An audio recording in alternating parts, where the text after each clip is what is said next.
Amados hermanos, bendiciones. Que el Señor les bendiga sobreabundantemente en esta hermosa noche que el Señor nos concede.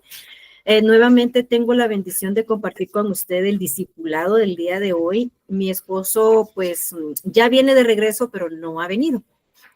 Entonces, por ese motivo, yo tengo la bendición hoy de compartir con usted la palabra, así que quisiera que me acompañara en una oración para pedirle al Padre que, pues, sobre todo me ayude, ¿verdad? Para que yo me pueda dar a entender y que se pueda, que este discipulado sea de bendición, tanto para usted como para mí. Amén. Entonces, acompáñeme a una oración, por favor. Señor Dios Todopoderoso, Papito lindo, en esta noche que nos concedes, queremos agradecerte, Señor, primeramente por un día más que tú nos permites culminar. Gracias, Padre, porque es un día más que nos queda en esta tierra, porque tú ya vienes tu gloriosa segunda venida por tu pueblo, Padre, en el nombre de Jesús. Ayúdanos y prepáranos a través de tu Santo Espíritu Santo para que estemos aptos, Señor, para ese encuentro en las nubes contigo, Padre, en el nombre de Jesús. Venimos delante de ti reconociendo la necesidad que tenemos, papito lindo. Sabemos que aún nos falta mucho, Padre, pero queremos suplicarte, mi Rey, que tú tengas misericordia, papito lindo, por favor, y que tú nos guíes y nos instruyas, papito lindo, por favor, que tú abras nuestro entendimiento, Padre, para que tengamos la capacidad de retener, de entender, Padre, lo que vamos a escuchar, Señor, en el nombre de Jesús. Por favor, papito lindo, bendice la vida de mis hermanos, Señor, y aquellos que aún van de regreso a sus hogares, mi Señor, permíteles llegar con bendición y con gozo, Padre. Aquellos que no tienen las posibilidades de conectarse a este discipulado, Padre, provéele tú, Señor, y abre puertas, papito lindo, para que no se pierdan de esta bendición, papito. En el nombre de Jesús también te pedimos por mi esposo, Señor, nuestro pastor, Señor, que tú lo traigas con bendición y con gozo de regreso hasta su hogar, Padre, en el nombre de Jesús. Guarda en su camino de regreso, Padre bendito, a él y a todos los pastores, Señor, que aún van de regreso a sus hogares, Padre, de haber recibido la bendición que tú tenías para ellos. Después de ese retiro, también a nuestro apóstol y a nuestra hermana madre, Leti de Enríquez, en el nombre del Señor Jesús, papito lindo. Gracias, Padre, gracias, Hijo, y gracias, Espíritu Santo. Amén. Bien, amado hermano, que el Señor le bendiga. Pues le voy a compartir un tema que asumo que alguno de ustedes ya conoce, pero me pareció interesante y creo que importante platicar de este tema debido a que muchas veces se puede dar lugar a que haya cierta confusión con algunas funciones que tenemos dentro de la iglesia, ¿verdad? Porque muchas veces quizás esperamos algo de alguien o incluso nosotros queremos hacer determinadas cosas y quizás es algo que todavía no nos compete a nosotros. Entonces, es por eso que es importante platicar de este tema. Este tema nos lo compartió el apóstol en el estudio de pastores de la semana pasada. Si usted ya lo escuchó, pues lo felicito, me alegro, qué bendición. Entonces hoy lo vamos a ver con un poquito más de detalle, con una lupa, por decirlo así. Y si no, pues de todas formas póngale atención, mi hermano, por favor, porque sí es importante que hablemos de esto. Ok. Entonces, mira, pues, hermano.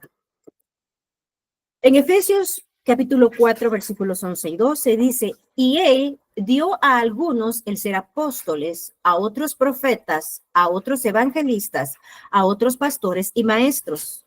¿Con qué? Con el fin de capacitar a los santos para la obra del ministerio, para la edificación del cuerpo de Cristo. Entonces, el propósito de los 5 ministerios es capacitar a los santos y es por eso que no puede faltar ninguno de los ministerios que dejó establecidos el Señor, porque son para que ellos se desenvuelvan en el rol que a cada uno le corresponde en la obra del ministerio. Y esta palabra ministerio es precisamente la palabra diaconía. Y el propósito final es edificar el cuerpo de Cristo. Entonces, si no están los 5 ministerios completos, no se puede cumplir a cabalidad esta función. Por eso es que es importante que existan los 5 ministerios. Ahora bien, aquí le tengo yo la palabra diaconía. ¿Qué significa? Servicio, ministerio, principalmente aquellos que ejecutan órdenes de otros. O sea, aquí ya estamos hablando de que estamos bajo la autoridad de alguien. Amén. Y luego venimos los diáconos, que somos los que formamos parte de la diaconía, y dice uno que ejecuta órdenes de un superior, siervo del rey, mesero que sirve comida y bebida.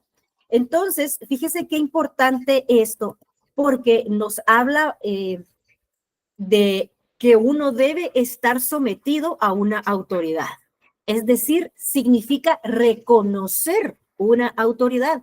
No podemos sublevarnos o enojarnos cuando no hacen lo que nosotros consideramos que se debe hacer, pero debemos recordar que nosotros estamos para cumplir las órdenes de un superior.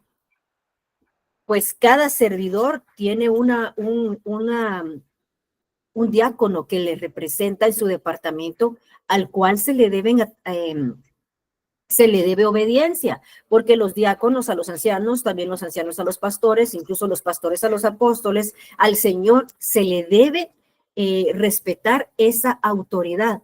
Fíjese que incluso yo le podría decir que cuando nosotros tenemos por autoridad a alguien que a nuestro propio criterio quizás no tiene la capacidad, o nosotros vemos que sabemos más que el que pusieron por autoridad nuestra, nos toca que respetar la autoridad delegada, aunque esta persona a nuestro criterio no tenga la capacidad, porque esta autoridad fue puesta por un superior, y cuando nosotros no respetamos esta autoridad, estamos faltándole el respeto a quien delegó dicha autoridad. Amén. Entonces, fíjese, hermano lindo, que existen 2 tipos de diaconía, según nos enseñaba el apóstol. La diaconía del servicio y la diaconía del altar. Cuando hablamos de la diaconía del servicio, estamos hablando de temas puramente administrativos, de logística, de orden. Por ejemplo, las servidoras, los servidores, los que están en los departamentos técnicos, básicamente los de orden, los de limpieza, todos los que ejecutan ese tipo de trabajo, que lo vamos a ver más adelante, es la diaconía del servicio. Y la diaconía del altar dice de la palabra del espíritu, de la justicia y de la reconciliación, pero la diaconía del altar se refiere a aquellos que se dedican exclusivamente al estudio de la palabra. Ya lo vamos a ver más adelante también. Pero entonces, usted sabe que nuestro Dios es un Dios de orden. Los de la diaconía del servicio no pueden ejecutar las funciones de los que tienen la diaconía del altar, aunque eso no significa que no pueda prepararse para llegar a esa diaconía. Por el contrario, los que ya están en la diaconía del altar no pueden desatender la diaconía del altar para atender la diaconía del servicio. Le pongo un ejemplo. Usted sabe que el pastor se dedica a estudiar. Yo soy testigo fiel de las veces que se ha acostado de madrugada estudiando. Entonces, no podemos ponernos en el plan de decir, ¿por qué el pastor no viene aquí y nos ayuda a pintar la iglesia como hacían los otros? Porque su trabajo no es de servicio, es de altar. Su diaconía no es de servicio, es de altar. Yo espero estarme dando a entender, hermano bendito, pero no se puede desatender la palabra porque es la parte esencial que nutre al cuerpo. Le pongo otro ejemplo. Miren, usted sabe que en un restaurante hay cocineros y hay meseros. Regularmente, cuando son empresas muy grandes, los meseros son meseros y nada más. Solo pasan las órdenes, las reciben y las distribuyen. El de la cocina está metido en la cocina porque si el de la cocina, el que está cocinando, se sale a entregar algo, se le puede quemar la comida. Entonces él debe dedicarse a preparar el alimento mientras el otro se dedica a repartir el alimento, a recoger trastecitos sucios, a limpiar la mesita, que un niño botó la bebida a limpiar. ¿Se imaginan que el que está cocinando vaya a hacer eso? Se le tumba la encaparina. Entonces, no se pueden mezclar las dos diaconías. Le repito, la diaconía del servicio sí puede optar a la diaconía del altar y prepararse para la misma, pero los que ya están en el altar no pueden dedicarse a la del servicio porque ellos deben dedicarse únicamente a la del altar. Amén, hermano, yo espero estarme dando a entender. Si no, solo póngame una reacción ahí. Bueno, entonces, estas son las diaconías de servicio. La de distribución, ya ahorita vamos a ver los versículos. La de ayuda, la de servicio, la de oficio y la de sostenimiento. ¿Ok? Y tienen ahora bien, yo quiero dejar en claro una cosa. Una diaconía no es más importante que la otra. Son funciones diferentes, porque póngase usted, por ejemplo, volvamos al ejemplo del restaurante. Digamos que el chef está cocinando y ya tiene servida la comida, pero no hay quien la sirva. No hay quien distribuya los platitos. Entonces, del mismo modo en la iglesia. Y llega el pastor, se prepara, ya está listo para dar la palabra, pero no hay quien ponga la pantalla. No, nadie llegó a poner sillas. Tampoco limpiaron el templo. Entonces, es indispensable, las dos diaconías van de la manita. Ninguna es despreciable ni menospreciable. Las dos son sumamente importantes. Entonces, yo le quiero leer acá, así a grandes rasgos, cada una de estas que tenemos acá, para que la vayamos desgranando por poquito y entender más o menos de qué se trata cada una de ellas. Ok, entonces, mire, tenemos acá la primera, que es la de distribución. Hechos 6:1.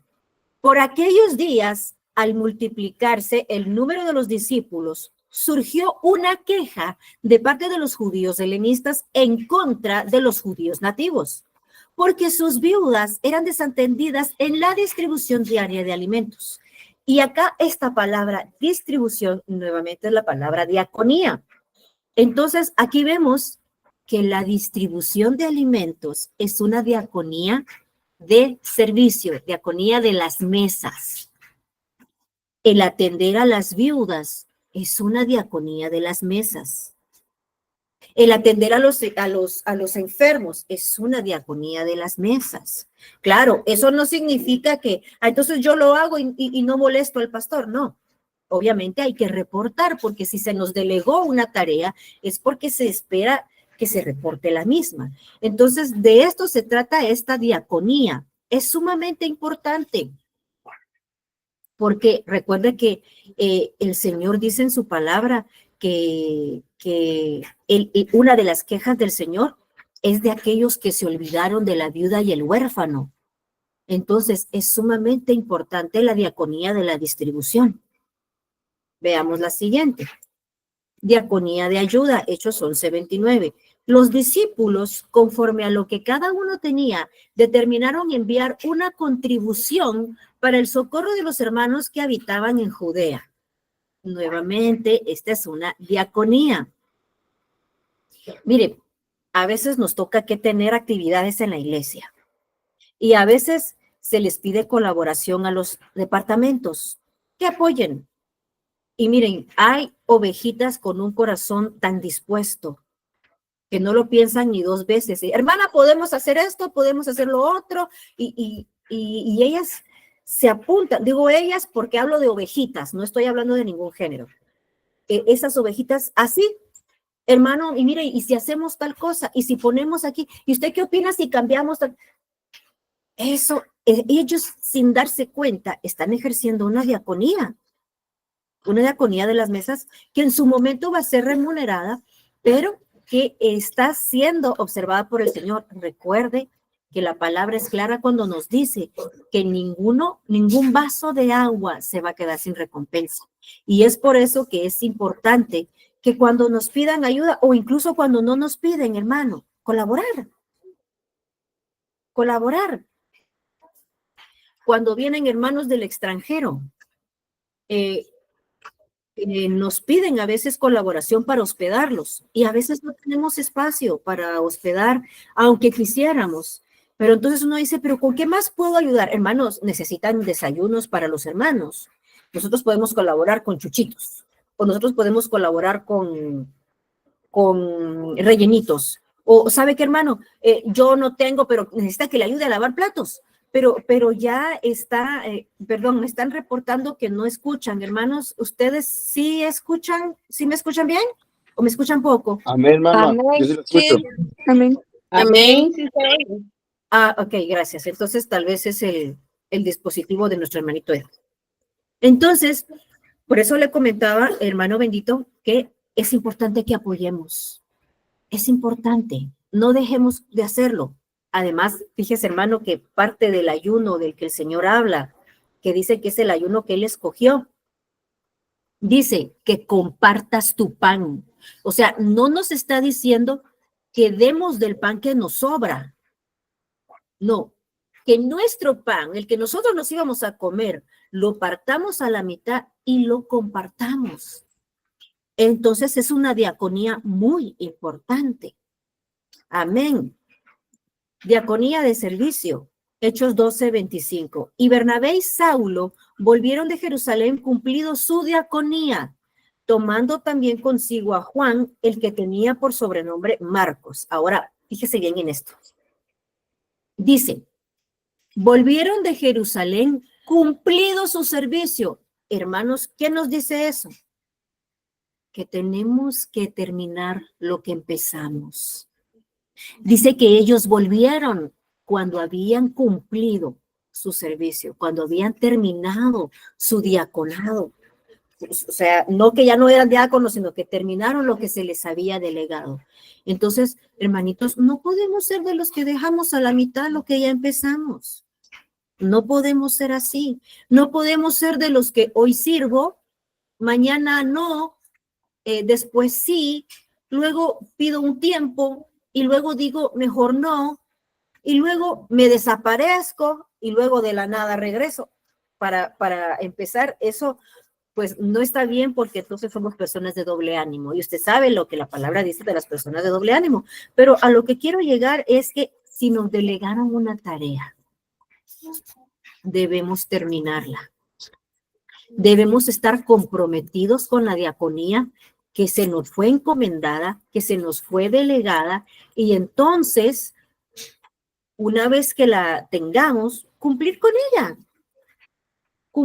ella, con lo que nos delegaron, y una vez que la hayamos terminado, nos sentimos satisfechos. Pero no podemos dejar a la mitad lo que ya empezamos. La diaconía del sostenimiento, 2 Corintios 8:4, suplicándonos con muchos ruegos la diaconía de participar en el sostenimiento de los santos. Es de lo que hablábamos. Miren, fíjese que lamentablemente, y digo lamentablemente, porque con todo respeto, hay mucha gente ignorante que no tiene respeto y que trata a los pastores de mantenidos. Sí, que se vaya a trabajar y entonces ¿en qué momento se dedica a la diaconía de la palabra? Miren, hay veces que sí, obviamente los ingresos no son suficientes y entonces el pastor se ve en la necesidad pues de dedicarse a alguna tarea para el sostenimiento de su familia porque le tiene que dar de comer, ¿verdad? Pero el pastor, y lamentablemente ahí sí tengo que reconocer que es lamentable que hay algunos pastores, aclaro, no de nuestra misión, al menos no conozco ninguno de nuestra misión, que sí se aprovechan de los diezmos y las ofrendas. Sí se aprovechan. Pero allá ellos y el Señor. Yo lo que le vengo a decir acá es que en 2 Corintios ellos suplicaban con muchos ruegos el privilegio de participar en el sostenimiento de los santos. Ellos querían participar, ellos querían aportar, ellos querían decir, yo traigo estos rellenitos para los pastores que vinieron para el retiro. Ellos querían participar. Ellos suplicaban que se les tomara en cuenta. Y eso así deberíamos ser todos. Así deberíamos ser todos. Porque mire, mi hermano lindo, solamente el que vive o la que vive con un ministro que se dedica a la diaconía de la palabra, sabe el esfuerzo que pone. Yo, y se lo digo porque ahorita mi esposo no nos está escuchando, obviamente él todavía viene para acá, en camino, pero yo soy testigo de la hora a la que él se acuesta. A veces yo me quedo acá estudiando, él en un lado, yo en el otro, yo estoy acá estudiando y él allá, y medio me deja estudiar porque rápido empieza, mira que acabo de encontrar, y yo tal vez así como que tengo que terminar, pero a ver, ¿qué encontraste? Y me empieza a decir, fíjate que dice que esto, pero si tú te vas a la versión no sé qué, dice tal y tal cosa, y yo, ¡hala, qué súper, mi amor, qué bendición! Sí, y por poco le digo, pero ya déjame estudiar, porque él se goza y se disfruta lo que está leyendo, lo que está estudiando. Mire, a veces le digo, ay, mi amor, ya no te vas a acostar todavía. Bien, ya en un ratito voy porque ya estoy cansado. Vaya, pero no te desveles tanto, acostate ya, descansa. Y a veces le da la 1 de la mañana estudiando. Y ya va a acostarse y al día siguiente temprano. Entonces, aparte de eso, él todavía tiene un trabajo en la universidad. Porque, y esto se lo quiero dejar claro, hermano, aprovechando que usted está acá, yo se lo quiero dejar claro. Nosotros con mi familia hacemos a veces un viaje de 1 o 2 días a fin de año. No nos vamos a gastar una gran cantidad. A veces nos vamos a la antigua. Le digo por qué. Porque no sacamos a los niños. Todo nuestro fin de semana estamos en la iglesia. Entonces, lo sacamos. Pero yo le voy a decir una cosa. Yo, de mi trabajo, yo ahorro. Y le digo a él, mira, tengo esto de dinero, yo puedo pagar las cenas de nuestro viaje. Yo me encargo de las cenas. Y él me dice, pues sí, mira, fíjate que ya me dieron un bono que le dan. Y de ese dinero yo calculo que nos alcanza para esto. Pero usted no crea que nosotros decimos, a ver, ¿cuánto hay de diezmo? Fíjese que no hacemos eso. Pero por cuidar el alma de los hermanos y que no piensen que nos estamos yendo a matar lo que ellos dan, no publicamos cuando salimos. Ahora bien, yo le cuento esto porque estos hermanos sí suplicaban poder ser parte de algo como esto. Amén. Ahora mire esto. Hechos, capítulo 6, versos 2 al 4. Dice, entonces los 12 convocaron a la congregación de los discípulos y dijeron, no es conveniente que nosotros descuidemos la palabra de Dios para servir mesas. Le traduzco, no es conveniente que descuidemos el diaconado de la palabra por el diaconado del servicio. Por tanto, hermanos, escoged entre vosotros 7 hombres de buena reputación. Pero fíjese lo siguiente, es que miren lo siguiente, porque dice, entonces los 12 apóstoles convocaron a la congregación, ¿de quién? De los discípulos. No al hermano que ya llega a largo rato, pero que no se discipula. Es que, hermano, llegar a la iglesia, puede que alguien llega, ni siquiera ha pedido cobertura, solo llega como oyente, no es un discípulo. Entonces, es entre los discípulos que se escogen a hombres de buena reputación. 1, llenos del Espíritu Santo. 2, y de sabiduría. 3, fíjese, tres características importantes que tenía que llenar el discípulo al que se le iba a delegar el diaconado de las mesas, ni siquiera el diaconado de la palabra, el diaconado de las mesas. Pero cuando hacen el llamado a recibir el Espíritu Santo, no pasan. Ay, no, es que qué vergüenza, ¿qué van a decir que yo todavía? No, hermano, hermana, pase y no se pierda esa oportunidad. Pídale al Señor la llenura del Espíritu Santo para que usted pueda ser lleno y reciba, si no tiene todavía el bautismo en agua, perdón, en el Espíritu, que usted lo pueda recibir. Porque son de las características de las que tienen que tener los que son llamados al diaconado de las mesas. Dice, y nosotros nos entregaremos a la oración y al ministerio. Entiéndase el diaconado de la palabra. Ahora, esto no significa que los que tienen el diaconado de las mesas, entiéndase el diaconado del servicio, no oren. Claro que tienen que orar. Pero obviamente, digamos que los que tienen el ministerio de la palabra tienen una dosis mayor de oración. Ahora ve por qué los que estudian la palabra no pueden estar en el templo cambiando focos y pintando la iglesia, ¿no? Ellos tienen que dedicarse al ministerio de la palabra. Amén.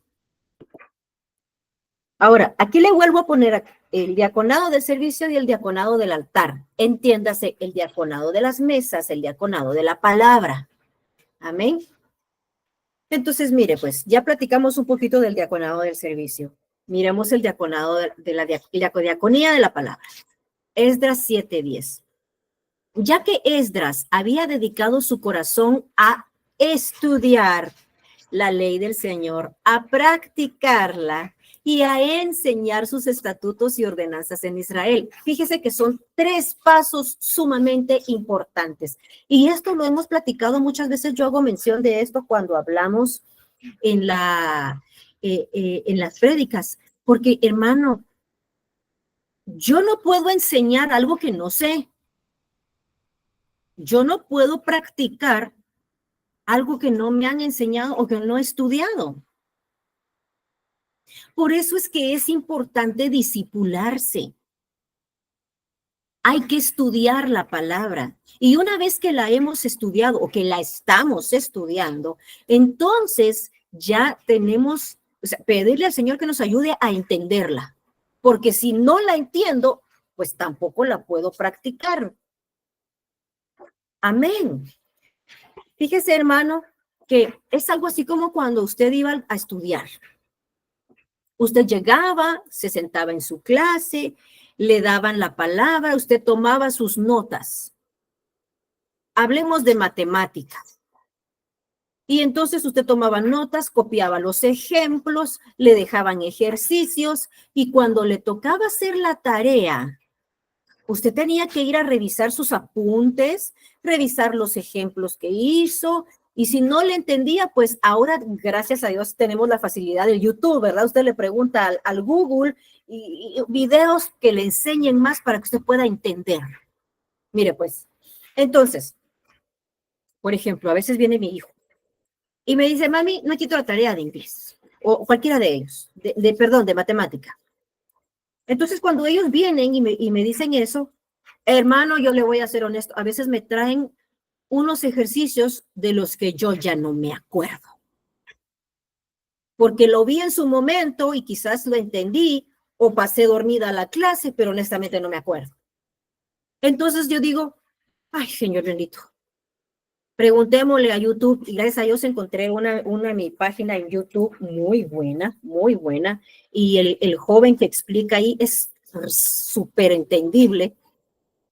Entonces yo me pongo a ver el video junto con mi estudiante. Ah, bueno, ok, mira, ya entendí. Si te das cuenta, el video dice esto y esto. Entonces aquí pero ya lo entendí.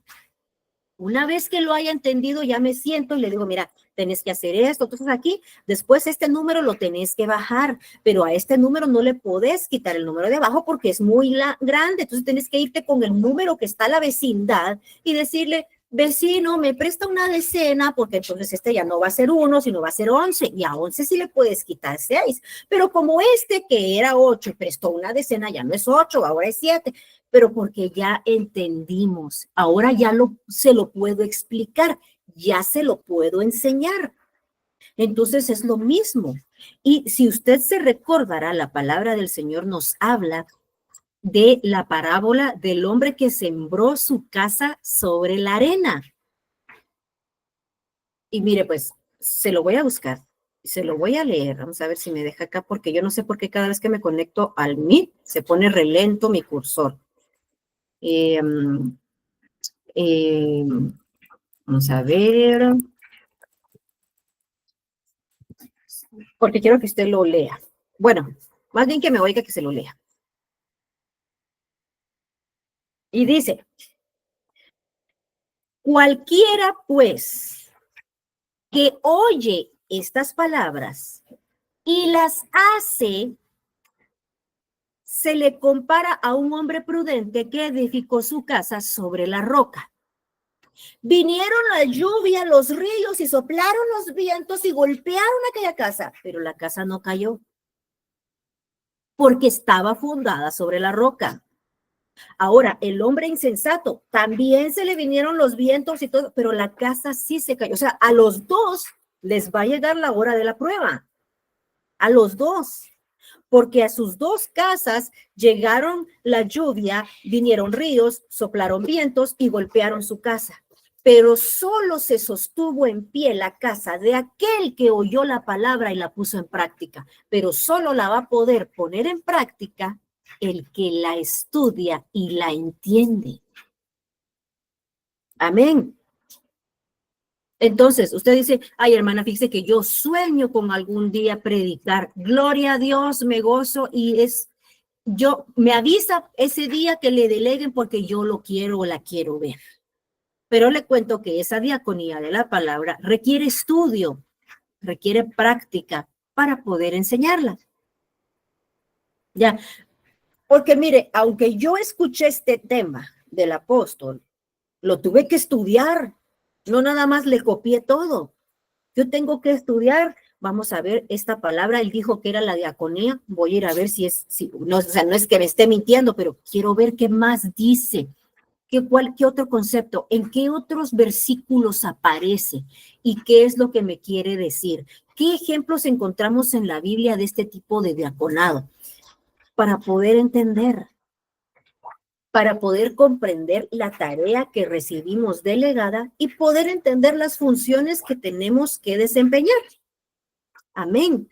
Pero entonces es necesario estudiar la palabra, practicarla y enseñarla. Fíjese lo importante, perdone que me detenga nuevamente en este versículo, pero no basta con estudiar y enseñarla, la tengo que practicar.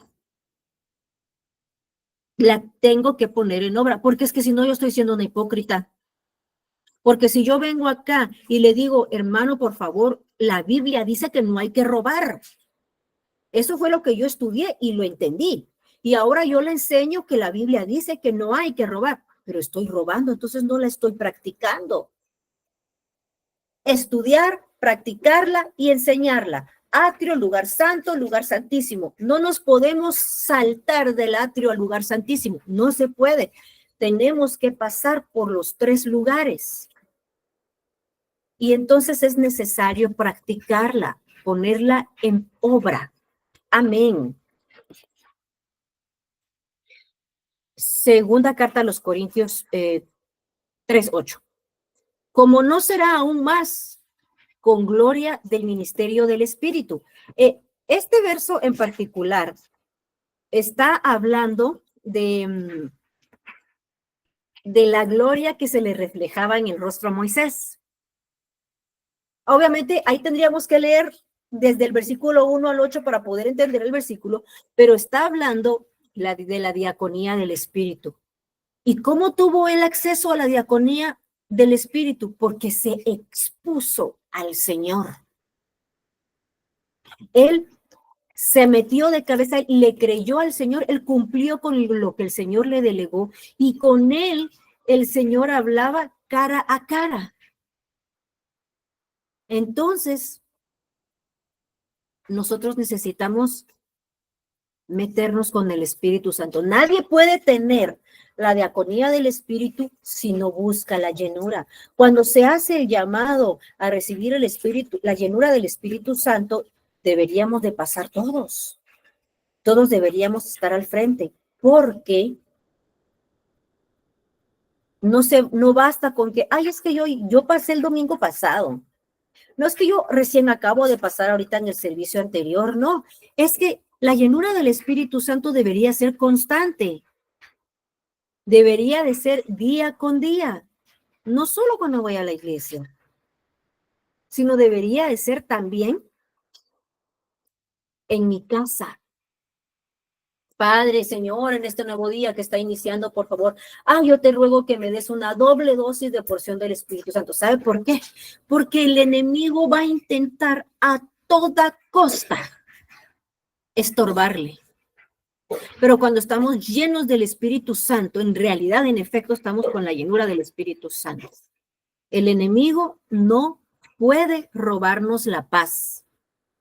Y eso nos pasa seguido. Eso nos pasa seguido que nos roba la paz, el enemigo nos roba el gozo. Necesitamos la llenura del Espíritu Santo. Porque cuando estamos llenos del Espíritu Santo, dejamos de poner nuestra mirada en las cosas de la tierra y ponemos nuestra mirada en las cosas de arriba. Entonces las de acá ya no nos pueden robar la paz porque ya no son importantes. ¿Qué le quiero decir con esto? Que aunque usted sepa que no tiene para pagar la renta del mes, eso no le va a robar su paz, porque usted va a tener una llenura del Espíritu en la que usted va a confiar completamente en el Señor. Porque si Él le da de comer a las avecitas, no nos va a dar de comer a nosotros. Entonces, por eso es que es importante buscar la llenura del Espíritu Santo. Segunda carta de Corintios 5:18. Y todo esto procede de Dios, quien nos reconcilió consigo mismo por medio de Cristo y nos dio la diaconía de la reconciliación. Ahora bien, estamos hablando que el que tiene la diaconía del altar es el que tiene la diaconía de la reconciliación. Entonces, no todos podemos intervenir en un asunto de conflictos entre dos hermanos de la iglesia. Es necesario que sea el ministro que se dedica a la diaconía del altar quien intervenga. Mire, a nosotros no nos gusta cuando hay conflictos entre los hermanitos, cuando hay problemas entre los hermanitos. No nos gusta. Es así como cuando a usted no le gusta ver que sus niños se peleen. Pero usted ya empieza, bueno, ¿qué pasó? ¿Y por qué le sacaste la lengua? Porque lo pellizcaste. ¿Y entonces por qué tú pateaste? Pero no, se calman ahorita los dos, dejan de pelear y se piden perdón. A ver, ¿quién pegó? Pues va, entonces tú pedís perdón primero. Ahora tú pedís, va, desen un besito. Pero eso no lo podemos hacer con las ovejas en la iglesia. Ya no funciona. Qué bonito sería. Va, entonces, ¿sabe qué, hermano? Usted se va a aquella esquina y usted aquí. Cuando se calmen, entonces se vuelven. No se puede hacer eso con las ovejitas en la iglesia. Pero sí debe existir una diaconía de la reconciliación, en donde se tiene que actuar con sabiduría. Porque mire, por muy problemático que sea a veces, o problemática, una ovejita, nos entristece cuando en medio de su rebeldía se va. Nos entristece, nosotros nos ponemos tristes y estamos así como que, Dios mío, hay que orar mucho para que el Señor le hable, para que el Señor le hable a su corazón y él pueda o ella pueda volver en sí y recapacitar y que vuelva con un corazón, con un corazón como el del hijo pródigo, realmente arrepentido y que reconozca su falta y que se reintegre nuevamente. Pero a veces eso no sucede. y se van y uno se queda triste porque no nos gusta. Pero lo que quiero decirle es de que muchas veces nosotros no podemos intervenir. Nosotros no podemos intervenir como diáconos de mesas y es necesario referir el caso a los que tienen la diaconía del altar. Amén. Porque al Señor no le gusta que sus hijitos se peleen. Al Señor no le gusta que hayan roces entre los hermanos. Porque miren, hermanos, hay unos hermanitos tan lindos que se dan a querer y otros no tanto.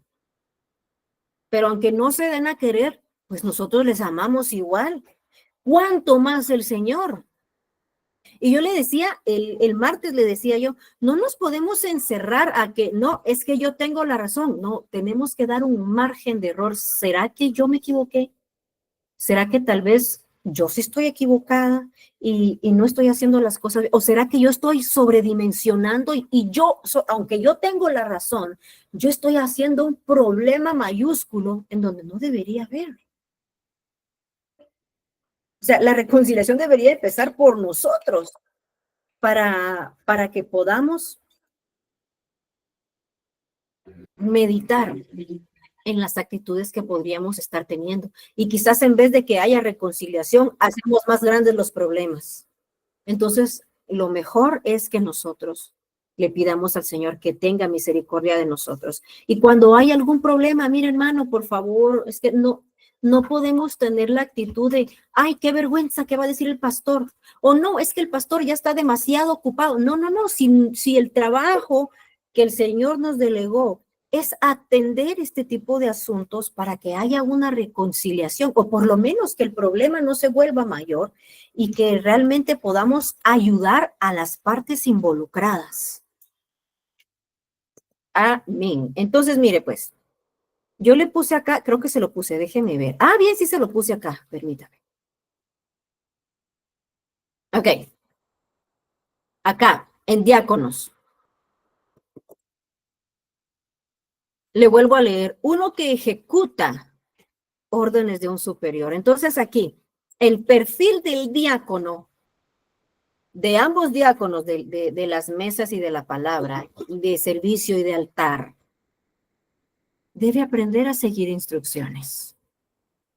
Aquí dice que ejecuta órdenes de un superior, ¿verdad? Porque se nos delegan tareas. Fíjese que a mí me contaba una hermanita. Aclaro, no de nuestra iglesia. Jehová es mi testigo que no es de nuestra iglesia. Pero ella me decía, fíjese hermana, que antes yo cuando hacía los cuadros de privilegios, me decía ella, yo ponía fulanita, altar, menganita, entrada, perenceja, baños. Y a la que le tocaba baños, no llegaba.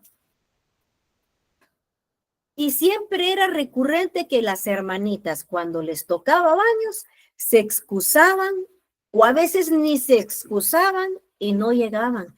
Entonces, fíjese, hermana, pues que me vi en la necesidad de ya no mandar cuadros, me contaba ella, y de solamente poner los nombres de los grupos, y ya que los grupos estaban en la iglesia, ya les decía, fulanita tú para acá, menganita tú para allá, perencejita y sotanita se van a baños o se van a niños. Y fíjese, hermana, que aún cuando lo hacía así, las hermanas me hacían unas caras. No, hermana, yo le voy a decir una cosa, hermana y hermano, no sirvamos así. Ponemos nuestra vida en peligro cuando servimos así.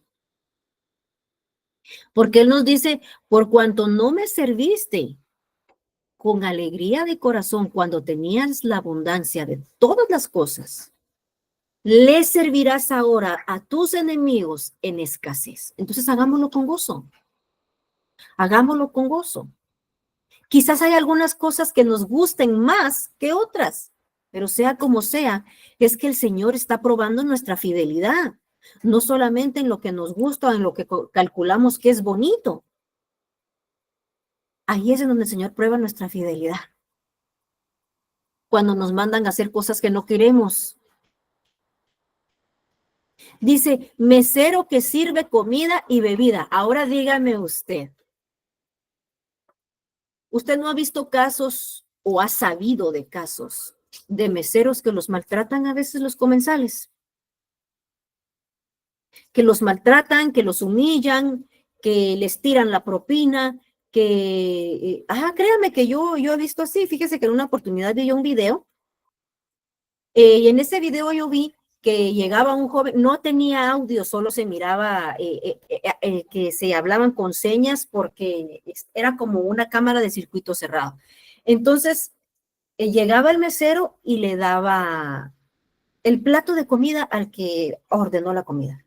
Entonces viene el de la comida y solo se mira que empieza a hacer así y señala el plato y que sí, y que no, y que no sé qué. Y entonces se enoja. Saca su billetera, saca el dinero de la comida y tira el dinero al suelo. Y le dice al mesero que lo recoja. Entonces viene el mesero y lo va a recoger cuando interviene el dueño, el gerente. Y le dice que no lo recoja. Y le dice al comensal que recoja él el dinero que acaba de tirar y le señala al muchacho que se lo dé al muchacho y el comensal dice que no va a recoger el dinero. Entonces viene el gerente y le dice al mesero, entonces retírale el plato de comida. Y que él recoja su dinero y se retire. Entonces viene el mesero, nuevamente le quita el plato de comida y al otro no le queda de otra más recoger su dinero porque ya no lo puede dejar tirado porque ya no se va a comer el plato que le dieron. Pero ¿a qué quiero llegar? Hermanos, muchas veces vamos a recibir malos tratos. Muchas veces vamos a recibir humillaciones. Muchas veces se van a burlar de nosotros por lo que hacemos o por lo que no hacemos. Van a menospreciar el privilegio que tenemos, principalmente aquellos que no entienden en realidad a quién le servimos. Y vamos a ser objeto de burlas. Ay Dios, ese es tu privilegito. No, mira, en cambio, yo lo que hago, yo hago esto, yo hago lo otro. Y empiezan a ver por encima del hombro al hermanito que hace lo que a sus ojos es poca cosa. Pero Dios mira los corazones. Dios ve los corazones de los que le servimos. Y hermanito bendito, cada desvelada, cada madrugada, cada empapada que usted se da, cada asoleada, cada vez que usted se siente agotado y está ahí sirviendo, tirando su cabecita porque está cansadito de la noche anterior, pero ahí está usted sentado cumpliendo su privilegio. Todo eso va a tener su recompensa. Porque él dice que él es remunerador de los que le buscan. ¿Cuánto más de los que le sirven? ¿Cuánto más? Entonces, cuando usted haga, por poco que sea, por mínimo que le parezca, por insignificante, hágalo con todo su amor. Porque al Señor usted está sirviendo, representado en las autoridades que le han delegado. Pero es al Señor al que usted está sirviendo. Amén. Entonces, no sé si hay alguna pregunta o una aportación